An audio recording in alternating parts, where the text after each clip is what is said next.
Hey, everybody. My name's Steve Aborn. I'm one of the directors over here at Aborn and Company. We have a very special guest today on Consulting Logistics, Jeremy Isenberg of Chex Finer Foods. Jeremy, how you doing? I'm great. How about you, Steve?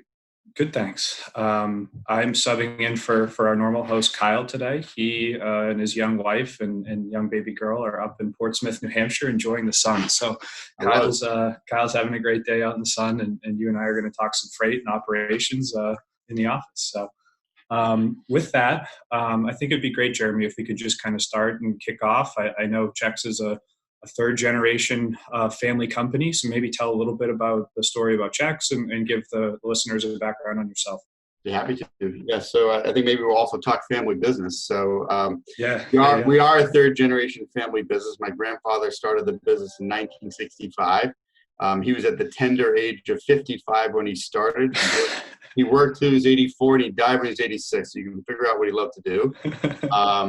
Followed by my dad, David, who worked at Chex for literally since the business started in the mid 60s, and he passed away about 4 years ago, active till the very end.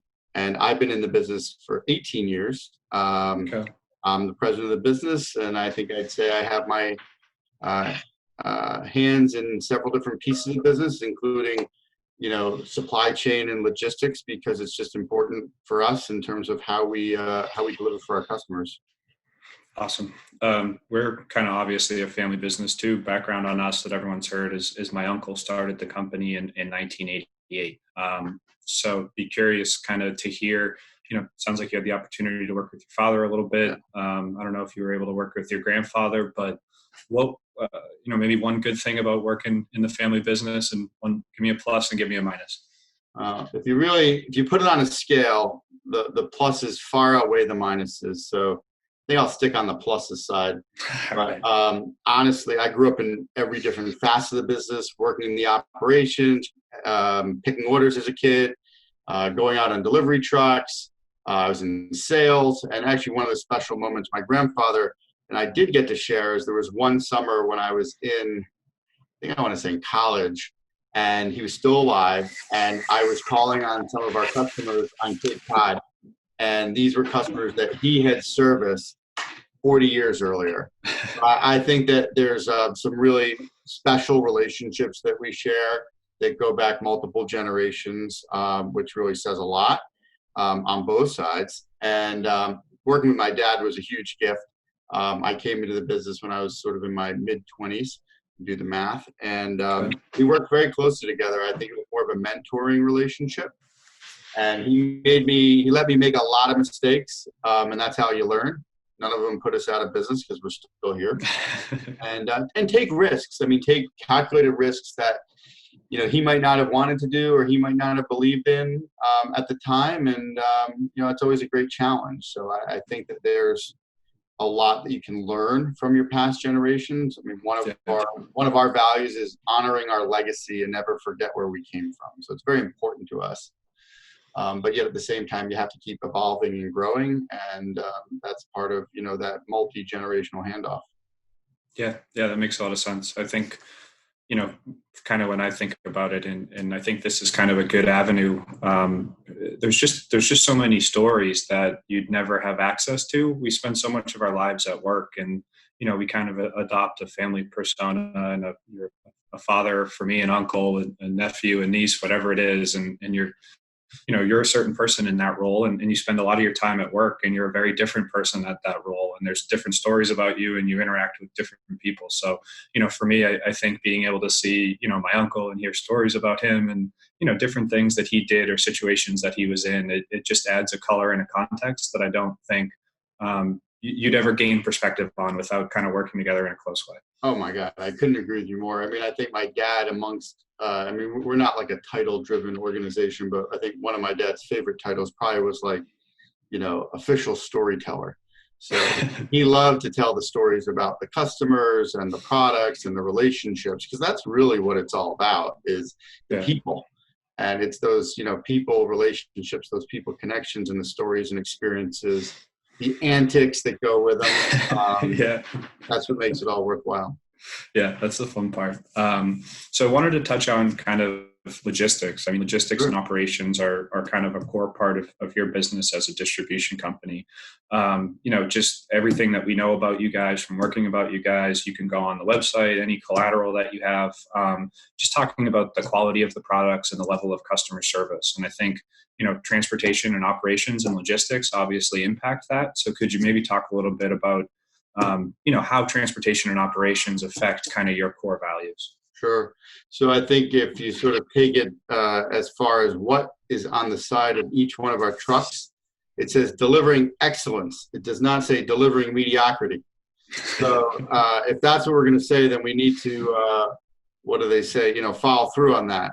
So I think what's really interesting, if I sort of take a step back, is, as a service-based company, I mean, that's really ultimately one of our key differentiators of really going that proverbial extra mile. And I think the phrase, there's no traffic jam on that extra mile.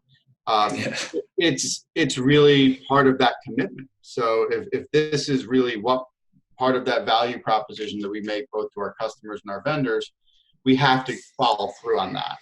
So I think as the business has grown and as it has become more complex, we've had to, take steps to support the logistics and the transportation differently, including, our partnership together.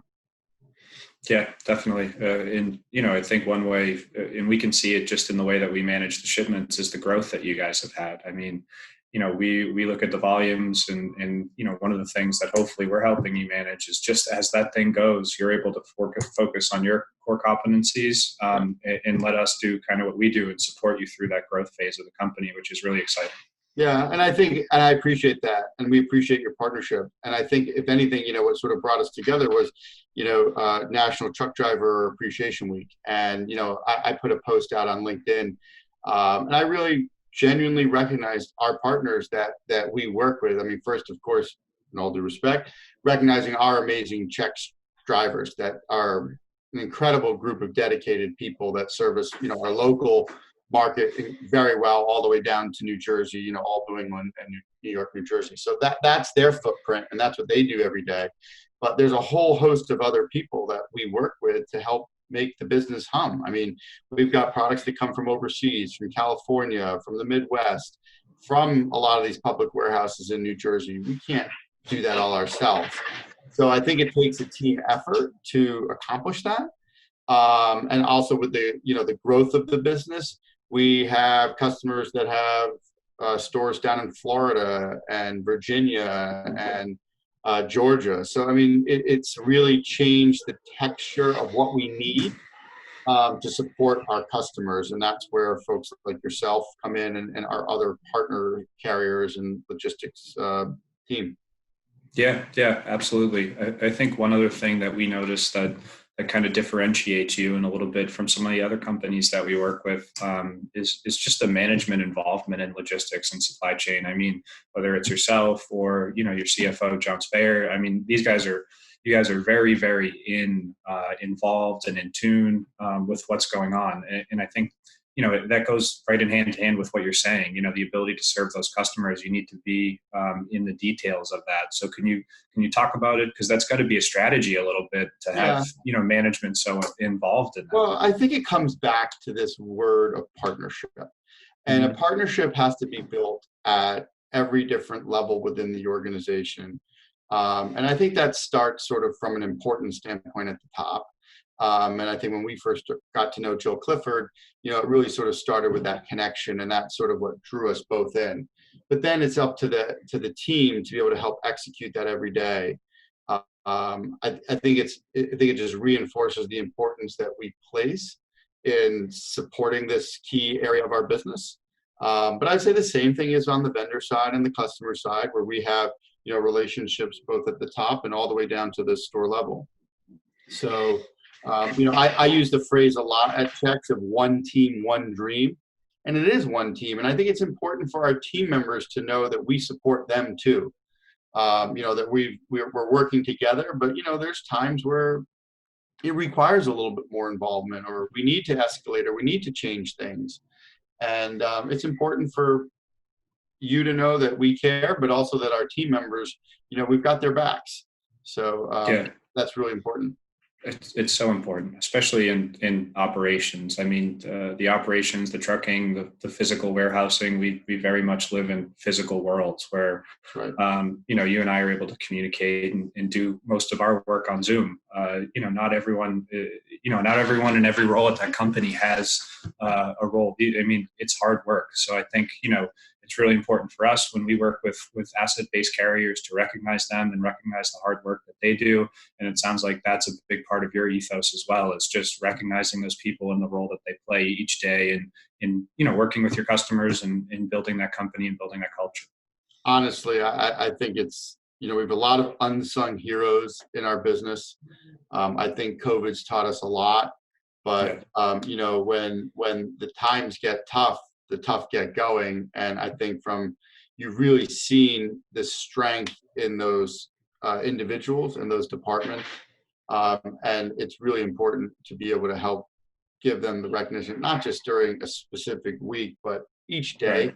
It's really what helps separate, our family businesses from, these corporate environments, because they're people, not numbers.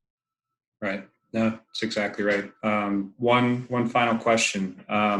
Just if we do kind of look to the future, what should we look for? What should we look for from Chex? And, what does the future look like for you guys? Sure. So I look at this sort of in two planes, one of which is core values. So core values are non-negotiable.